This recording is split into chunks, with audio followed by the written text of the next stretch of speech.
बुजुर्ग बलोच कौम परस्त रहनुमा सरदार अताउल्ला मेंगल 92 साल की उम्र में कराची के निजी अस्पताल में इंतकाल कर गए। सरदार अताउल्ला मेंगल दिल के आर्जे में मुब्तला होने के बायस काफी अरसे से अलील थे। सरदार अताउल्ला मेंगल के इंतकाल से बलोच कौम परस्त सियासत का एक बाब बंद हो गया। सरदार अताउल्ला मेंगल 1929 को जिला गुजदार की तहसील वड में सरदार रसूल बख्श मेंगल के यहाँ पैदा हुए। सरदार अताउल्ला मेंगल को बलूचिस्तान के पहले वजीर आला होने का एजाज भी हासिल था। वो बलूचिस्तान नेशनल पार्टी के सरपरस्त आला भी थे।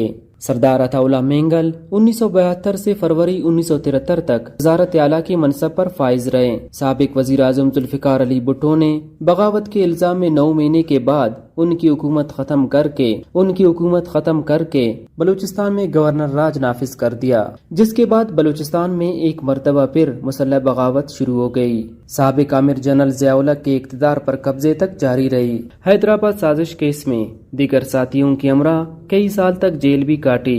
नवाब खैरबख्श मरी ने 1973 की गोरिल्ला जंग को सरदार अताउल्ला मेंगल के नाम किया। जनरल ज़िया-उल-हक के इक़्तिदार में सरदार अताउल्ला मेंगल की रिहाई के बाद उन्होंने तवील अरसे तक लंदन में जलावतनी इख्तियार की।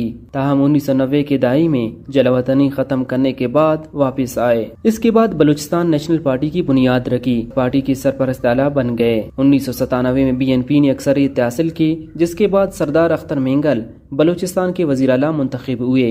साबिक वजीर आज़म मियां मोहम्मद नवाज शरीफ ने 19 माह बाद अख्तर मेंगल की हुकूमत खत्म कर दी। BNP जराये के मुताबिक सरदार अताउल्ला मेंगल का जिस्तिखा की कल बजरिया सड़क कराची से वट लाया जाएगा। तदफीन उनके आबाई इलाके वट में की जाएगी। BNP ने सरदार अताउल्ला मेंगल की वफात पर 40 रोजा शोक के साथ पार्टी परचम सरनगू रहेगा। बलूचिस्तान मीडिया, कोयटा।